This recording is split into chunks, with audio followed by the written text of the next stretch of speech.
The galaxy was a vast and lonely place in the year 3847. Humanity had spread across dozens of star systems and built colonies on worlds that their ancestors could only dream about. They had met other species out there in the black void of space. Some were friendly and some were not. But among all the races that humanity had encountered, none were more ancient or more feared than the. They were dragon-like beings of immense size and power. Their scales shimmered with colors that seemed to glow from within. Their wings could carry them through the emptiness of space itself. They breathed fire that could melt through starship hulls. They lived for thousands of years, and they remembered everything. They were proud and cold, and they looked down upon younger species like humans as barely worth noticing. Daniel Hayes knew all of this. He was a cargo hauler who spent his days flying between distant outposts and delivering supplies to colonies that most people had never heard of. He was a simple man with a simple life. He had no family to speak of. His parents had passed away years ago and he had never married. His ship was his home and the stars were his companions. On a cold morning in the standard galactic calendar, Daniel was flying through a region of space near the nebula.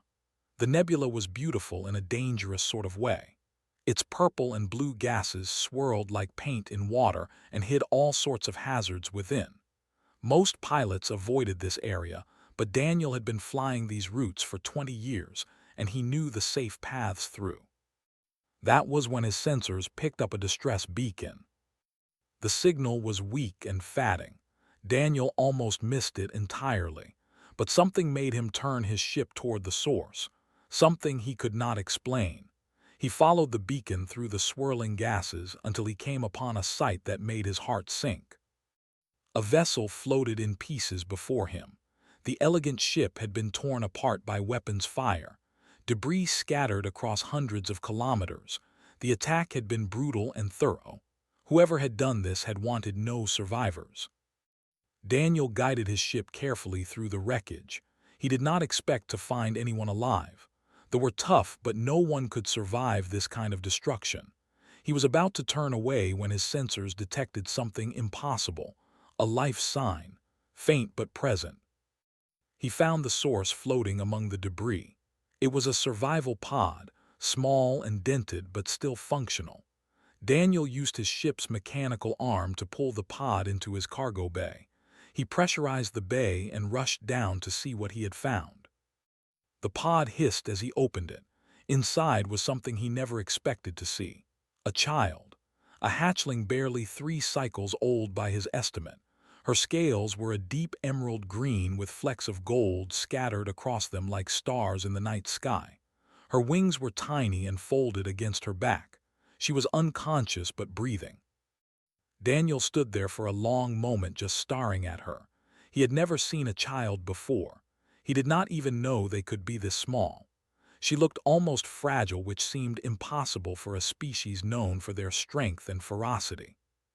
The pod's emergency records told him her name was. Her parents had been diplomats traveling to a peace summit when raiders had attacked their vessel. The records showed that her mother had placed her in the pod with her last breath. She was the only survivor of the attack. Daniel knew what he was supposed to do. The proper procedure was clear. He should contact authorities and hand the child over to them. They would take her back to there and she would be raised by her own kind. That was the right thing to do. That was what the rules said. But then opened her eyes. They were amber-colored and bright like twin suns. They looked up at Daniel with such fear and confusion that something inside him broke. She made a small sound that was somewhere between a whimper and a growl. She was terrified and alone, and she did not understand what had happened to her parents, or why she was here with this strange creature looking down at her. Daniel had done some research on culture over the years. He knew that they were not kind to orphans. Their society valued strength and lineage above all else. Children without parents were seen as unlucky and were often sent to cold institutions where they were raised without affection or individual attention. Many of them grew up bitter and broken. He could not let that happen to this child. Daniel reached down and very gently picked up. She was heavier than she looked, but she was still small enough to hold in his arms. She stiffened at first, and he could feel the heat building in her throat. But then she looked into his eyes and something passed between them, some understanding that went beyond words or species. She relaxed in his arms and made a soft chirping sound. From that moment on, Daniel Hayes was no longer alone in the universe. The adoption process was the hardest thing Daniel had ever done. It took 3 years and involved 17 different government agencies across 4 different species. The elders protested loudly. They said that a human could never properly raise one of their children. They said it was unnatural and wrong. They said would grow up confused about her identity and would never fit in anywhere. Daniel ignored them all. He hired lawyers and filed paperwork and attended hearing after hearing. He learned to speak the language so he could argue his case in their own tongue. He studied their customs and their history. He modified his ship to accommodate growing wings. He learned to cook food that her body could digest. He did everything that any loving parent would do. The council eventually gave in. They were tired of fighting this stubborn human who refused to accept no for an answer. They granted him legal custody with the understanding that she would be taught about her heritage and given the option to return to her people when she came of age. Daniel agreed to every condition they set. He would have agreed to anything. On the day the adoption became official, Daniel held in his arms and looked down at her beautiful scaled face. She was 4 cycles old by then, and she had already started calling him by a word in her native language that roughly translated to father. He made her a promise that day. He promised that he would always protect her. He promised that she would never be alone again. He promised that no matter what happened or who tried to separate them, he would always be there for her. Looked up at him with those amber eyes and chirped happily. She did not understand all the words, but she understood the meaning behind them. She was safe. She was loved. She was home.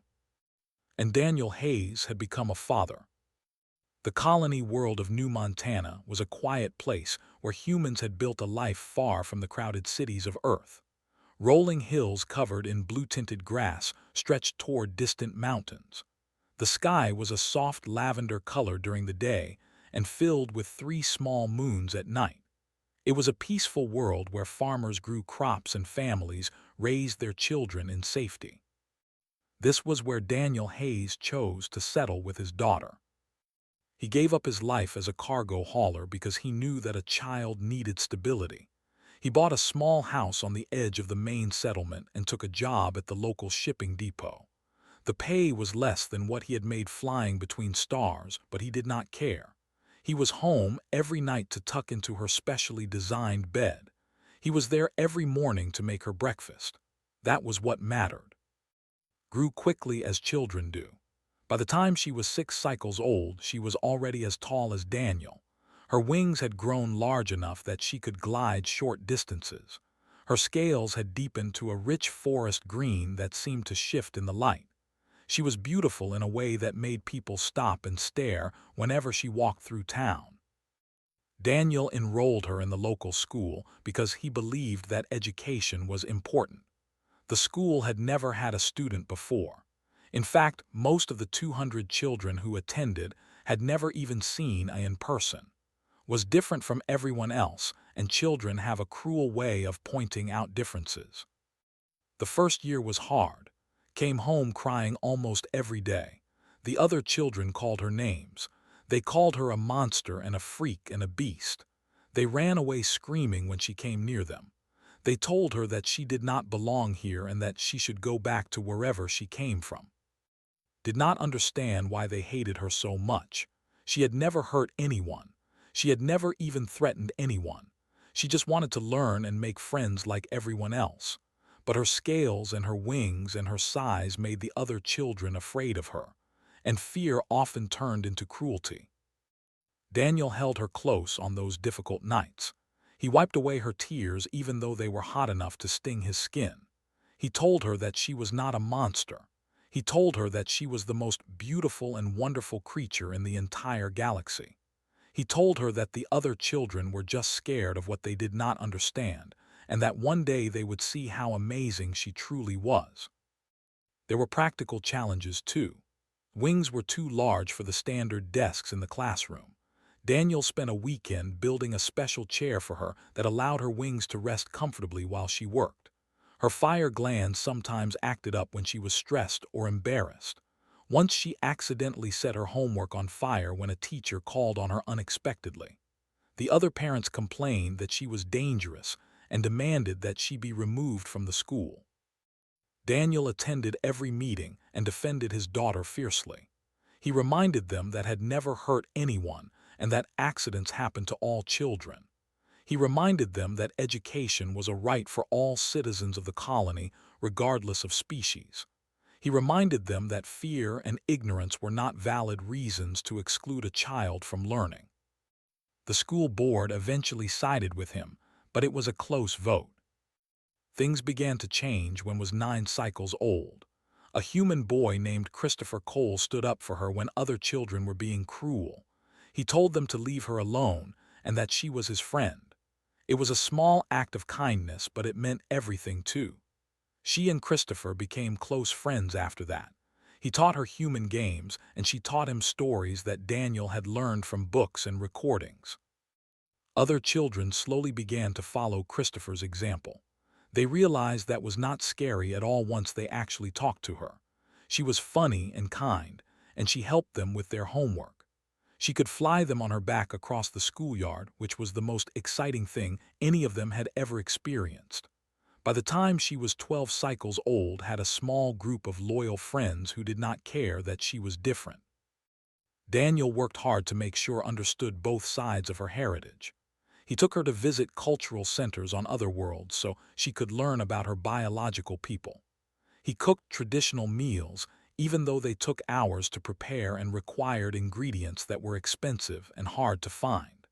He made sure she knew that being was something to be proud of, even if other humans did not always understand. But he also taught her human things. He taught her to play baseball even though she had to be careful not to hit the ball into orbit. He taught her to appreciate human music and art and literature. He took her camping under the 3 moons of New Montana and told her stories about Earth and how humanity had traveled to the stars. He gave her a childhood that was filled with love and wonder and belonging. Grew into a remarkable young. She was intelligent and curious and determined. She had learned resilience from facing cruelty with grace. She had learned compassion from a father who showed her nothing but kindness. She had learned that family was not about blood or species, but about the bonds you choose to form with others. Her wingspan eventually reached nearly 20 feet. Her fire had grown hot enough to melt steel. She could fly faster than most aircraft on the colony. She was powerful in ways that frightened some people, but she was also gentle and thoughtful, and she used her gifts to help others whenever she could. She was 15 cycles old when a ship appeared in the sky above New Montana. It was a diplomatic vessel, and it was beautiful and terrible to behold. Daniel watched it descend toward the colony's spaceport and felt a cold weight settle in his stomach. He did not know who was on that ship or why they had come, but deep in his heart he knew that they had come for. He knew that the peaceful life they had built together was about to be challenged in ways he could not imagine. He looked at his daughter, who was watching the ship with a mixture of curiosity and unease. Her wings were pressed tight against her back in a defensive posture he knew all too well. She could sense that something was wrong. Daniel put his hand on her shoulder and squeezed gently. Whatever was coming, they would face it together. He had made a promise to her 12 years ago on the day he had adopted her. He had promised to always protect her. He intended to keep that promise no matter what. The ship landed, and Daniel Hayes prepared for the fight of his life. The knock on the door came at exactly noon on a day that had started like any other. Daniel had been making lunch for while she finished her schoolwork at the kitchen table. The smell of her favorite meal filled the small house. Sunlight streamed through the windows. Everything was peaceful and normal. Then the knock came and everything changed. Daniel opened the door to find 6 guards standing on his front porch. They were massive creatures covered in armor that gleamed like polished obsidian. Their scales were various shades of red and black, and their eyes burned with cold intensity. Behind them stood a 7th who was clearly their leader. This one was different from the guards. He wore no armor but instead was draped in robes of deep purple silk embroidered with golden thread. Jewels hung from chains around his neck, and rings decorated his clawed fingers. His scales were the color of fresh blood, and they seemed to shimmer with an inner fire. Everything about him radiated power and wealth and authority. He looked at Daniel, the way one might look at an insect that had crawled across the floor. "I am lord of the 3rd noble house of the empire," he said. His voice was deep and rumbling like distant thunder. "You are the human who has custody of the child." Daniel felt his heart begin to race, but he kept his voice steady. "I am her father. Can I help you with something?" Lord made a sound that might have been a laugh. "Father, how amusing. You are no more her father than I am a human. You are simply a caretaker who has overstayed his usefulness. But we can discuss semantics later. I am here on official business." He produced a document from within his robes and handed it to Daniel. The paper was thick and expensive and covered with script. Daniel had learned to read the language during the adoption process, but the legal terms used here were complex and difficult. Lord did not wait for him to finish reading. "The child is the daughter of Lord and Lady of the minor noble house of Ash. When they died, their titles and holdings passed into trust until their heir came of age. That heir she is nobility. She belongs with her own kind." Daniel felt the blood drain from his face. He had known that biological parents were diplomats, but he had never known they were nobility. The adoption records had not mentioned anything about titles or holdings. Someone had kept that information hidden. "I adopted her legally," Daniel said. "I have all the proper documentation. She is my daughter under both human and law." Lord waved a clawed hand dismissively. Those documents were issued by a lower council that did not have access to all the relevant information. Now that the truth is known, the situation must be corrected. "Will return with us to the where she will be raised properly." Had appeared in the doorway behind Daniel. Her amber eyes were wide with fear and confusion. She had heard everything. "I do not want to go," she said. Her voice was small but clear. "This is my home. Daniel is my father." Lord looked at her for the first time, and his expression softened slightly. He studied her scales and her wings and the way she held herself. "You have grown well, child. Your parents would have been proud. But you do not understand what is being offered to you. You are heir to lands and wealth and power. You could be one of the most important of your generation. Why would you want to stay here in this backwater colony with this human?" "Because I love him," said simply, "and he loves me." Lord's expression hardened again. "Love, a human concept. We understand duty and honor and legacy. These things are more important than fleeting emotions. You will learn this in time. You will thank me when you are older." "There is another matter," he continued. His voice took on a formal quality. "As part of restoring your birthright, you will be married to my son.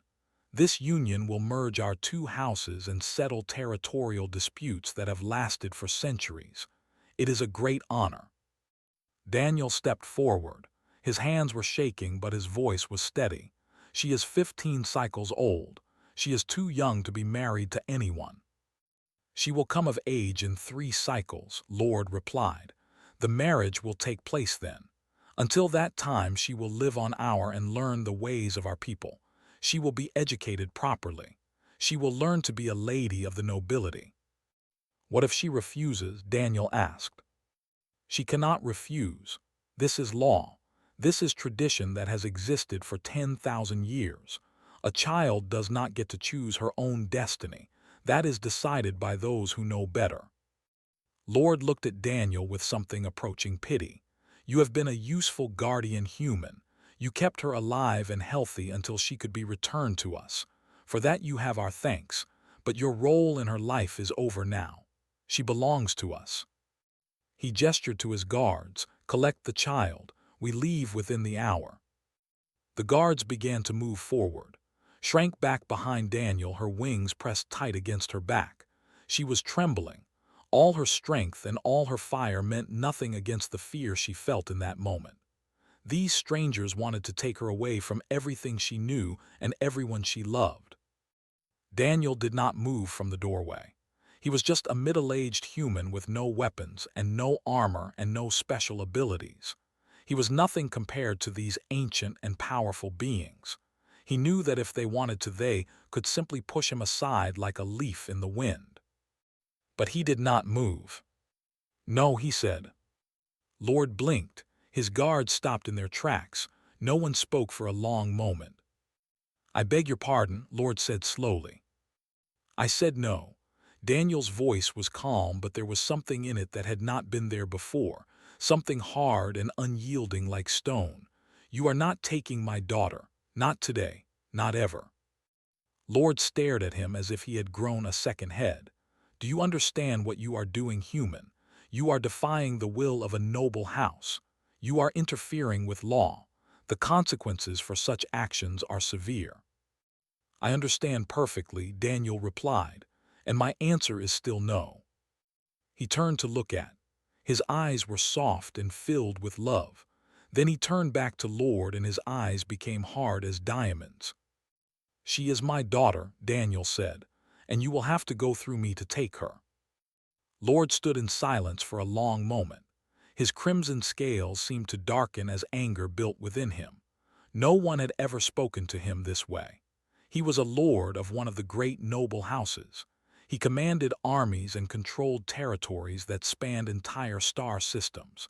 He had crushed enemies far more powerful than this insignificant human standing before him. And yet this human would not move. "You do not seem to understand your situation," Lord said. His voice was dangerously quiet. "You have no legal standing in matters. Your adoption papers mean nothing to us. They are just scraps of paper from a lesser council that exceeded its authority. Under our laws belongs to her blood relatives. Under our laws you are nothing." Daniel felt his neighbors gathering behind him. Word had spread quickly through the small community. People were coming out of their homes to see what was happening. Among them was his old friend Samuel Porter, who lived 3 houses down. Samuel was a retired military veteran who had served in the human fleet for 30 years before settling on New Montana. He was a quiet man who kept to himself most of the time. But he was watching everything very carefully, and Daniel saw him quietly pull out his communication device and begin making calls. "I may be nothing to you," Daniel said to Lord, "but I am everything to her. I am the one who found her floating alone in the wreckage of her parents' ship. I am the one who held her when she cried herself to sleep every night for a year.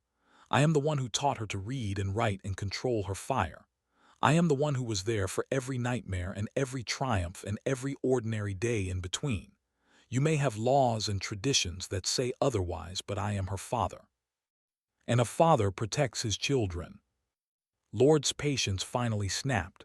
"Enough of this foolishness. Guards, remove this human from my sight and collect the child." The 6 armored guards began moving forward again. Each of them was twice Daniel's size and covered in scales that could deflect bullets. Their claws could tear through metal. Their fire could reduce a human to ash in seconds. They had fought in wars that lasted longer than Daniel's entire species had existed. Daniel did not step back. He did not run. He did not beg or plead or try to negotiate. He simply stood in his doorway with his arms spread wide, blocking the entrance to his home. His heart was pounding so hard he could hear it in his ears. Every instinct in his body screamed at him to flee from these creatures that could kill him without effort. But behind him was his daughter. Behind him was everything he had fought for and worked for and lived for over the past 12 years. He would not abandon her. He would not let her be taken by strangers to a world where she would be alone and unloved and forced into a marriage she did not want. The lead guard reached for Daniel. His massive clawed hand could have crushed Daniel's skull like an egg. Then a voice rang out from the crowd, "Leave him alone." It was Christopher Cole, the same boy who had stood up for all those years ago in the schoolyard. He was 19 years old now, and he pushed his way through the crowd to stand beside Daniel. His hands were shaking, but his jaw was set with determination. Another voice joined his, then another, then another. Within moments, a dozen humans had moved to stand with Daniel, then 2 dozen, then more. Old men and young women and children barely older than herself. They formed a wall of human bodies between the guards and the door. None of them were soldiers. None of them had weapons. They were farmers and shopkeepers and teachers and mechanics. They were ordinary people who had watched grow up in their community. They had seen her help rebuild a barn that had burned down 2 years ago. They had seen her rescue hikers trapped on the mountain during a storm. They had seen her play with their children and help with their harvests and become a part of their world. She was one of them, and they would not let her be taken. Lord looked at the crowd with disbelief. This was not supposed to happen. Humans were supposed to be weak and easily frightened. They were supposed to scatter when faced with might.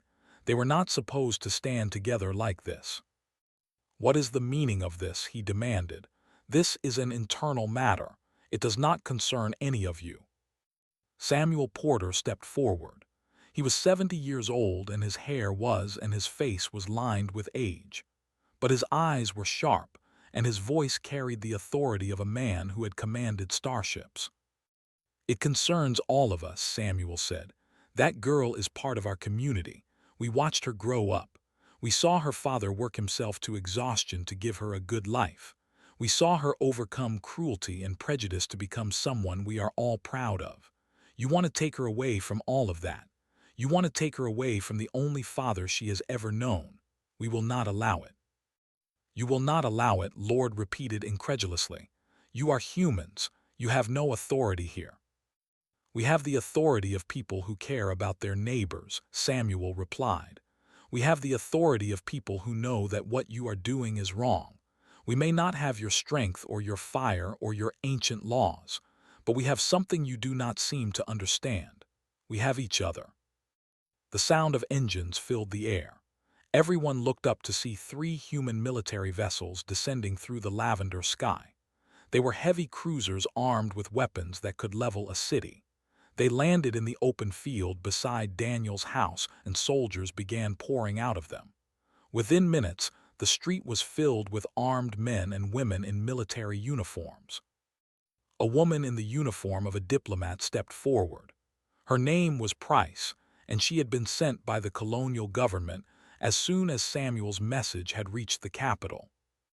"Lord," she said calmly, "I am here to inform you that the human government does not recognize your claim to the child. She was legally adopted by Daniel Hayes under laws that were by treaty between our species. Any attempt to remove her by force will be considered an act of aggression." Lord's scales flushed with rage. "This is an outrage. You are interfering in matters that do not concern you.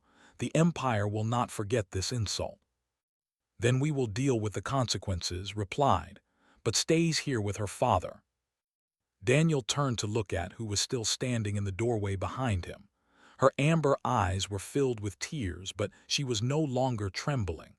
She was looking at all these people who had come to stand beside her father.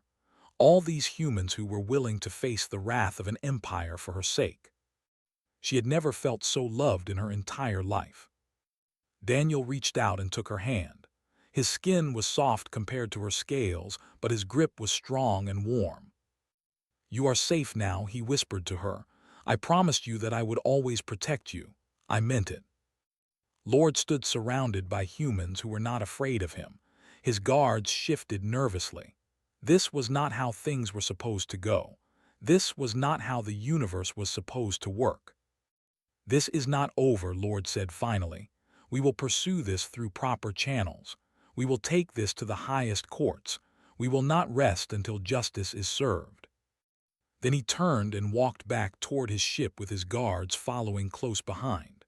The crowd parted to let them pass, but no one looked away.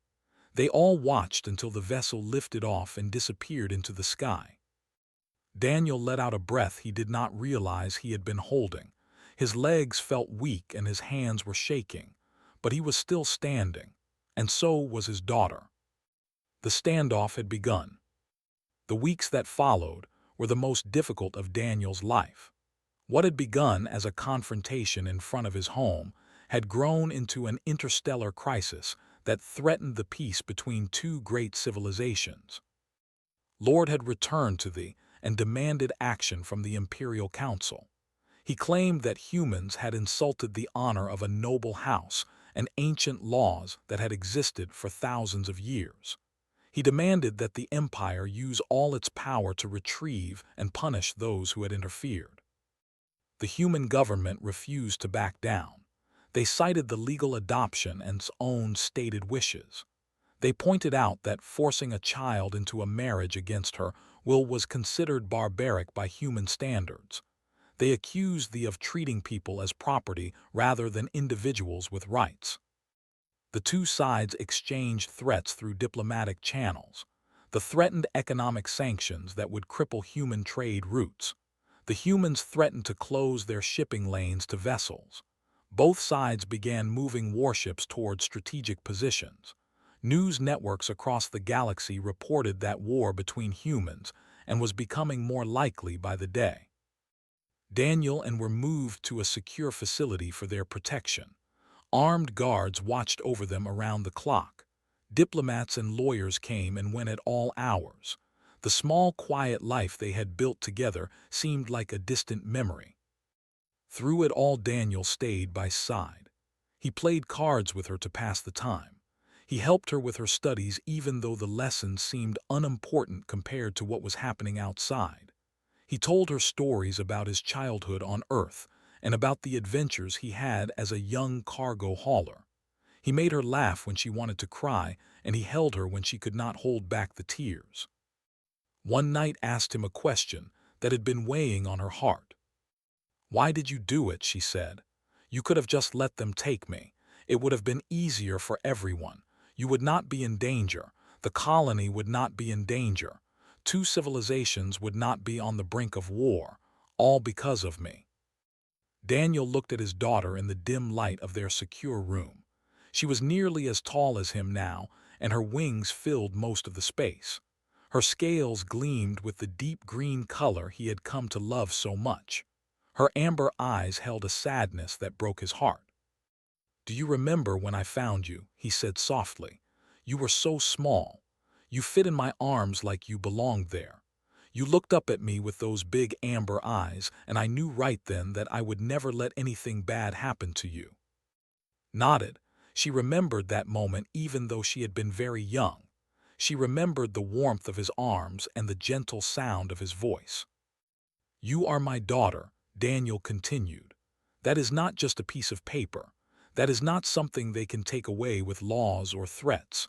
From the moment I saw you in that survival pod floating alone in the wreckage, you were mine to protect, and I will protect you until my last breath." He reached out and took her clawed hand in his. "Even though you could probably beat me in a fight now," he added with a small smile. Laughed through her tears. She squeezed his hand, gently being careful not to hurt him with her strength. "I love you, Father," she said. "I love you too," Daniel replied, "and no one is ever going to change that." The resolution came from a place no one expected. A group of young had been watching the events unfold. They had seen the footage of Daniel standing alone against Lord's guards. They had seen the humans of New Montana forming a wall to protect. They had heard the words that Daniel spoke about what it meant to be a father. These young had grown up hearing stories about how their species treated orphans. They knew about the cold institutions and the political marriages and the traditions that crushed individual will. They had always been told that this was the proper way of things, but now they saw a human who had treated a child with more love and respect than most families ever showed. They began to protest, first in small groups and then in larger crowds. They demanded that the Imperial Council recognize right to choose her own path. They demanded that Lord abandon his claim. They demanded that their society change its ancient and cruel traditions. Other species across the galaxy joined the movement. Humans and dozens of other races spoke out in support of Daniel, and the story of the simple cargo hauler who had an empire for his adopted dragon daughter captured the imagination of billions of people. Lord found himself facing pressure from all sides. His own house began to question whether this fight was worth the damage it was causing. The Imperial Council summoned him and ordered him to find a peaceful resolution before the situation spiraled further out of control. After 3 weeks of negotiations, a new agreement was reached, would be recognized as a legal citizen of both species with full rights under human and law. She would be free to choose her own path in life, including whether or not she ever visited the noble titles and holdings from her biological parents would be held in trust until she decided what to do with them. No one would force her into any marriage. Lord signed the agreement with barely concealed fury. His plans had been ruined by a human who should have been nothing more than an insect beneath his notice. But he had no choice. The galaxy had turned against him. On the day the agreement was signed, a ceremony was held for the media representatives who had gathered from across known space. Was asked to make a statement. She stood before the cameras with her father beside her. Her emerald scales caught the light, and her amber eyes were bright with emotion. She looked at all the faces watching her and took a deep breath. "My biological parents gave me life," she said. Her voice was strong and clear and carried to every corner of the room. But Daniel Hayes gave me something more. He gave me love and a home and the knowledge that I was worth fighting for. He taught me that family is not about blood or species, but about the bonds we choose to form with others. He stood alone against an empire because he believed in me. He is my father in every way that matters, and I am proud to be his daughter. She turned to Daniel, who was standing beside her with tears streaming down his face. He was still the same simple man who had found her floating in the wreckage all those years ago. He had never wanted fame or recognition. He had just wanted to give a scared little girl a home. "Thank you, Father," said, and she wrapped her wings around him in an embrace that said more than words ever could. The crowd erupted in applause, but Daniel barely heard it. He was holding his daughter close, and that was all that mattered. In the years that followed, their story became legendary. It was taught in schools across the galaxy as an example of how love could transcend species and how courage could overcome tradition. Daniel continued his quiet life on New Montana, though he was offered countless prestigious positions. He preferred things simple, grew up to become a diplomat herself, working to build bridges between humans, and so that no other child would face what she had faced. They visited each other whenever they could, the aging human and the magnificent dragon who called him father. Their bond never weakened no matter how much time passed or how far apart they were. And whenever faced moments of doubt or fear, she remembered what her father had said to her on that day when he had stood alone against an empire. "You are safe now."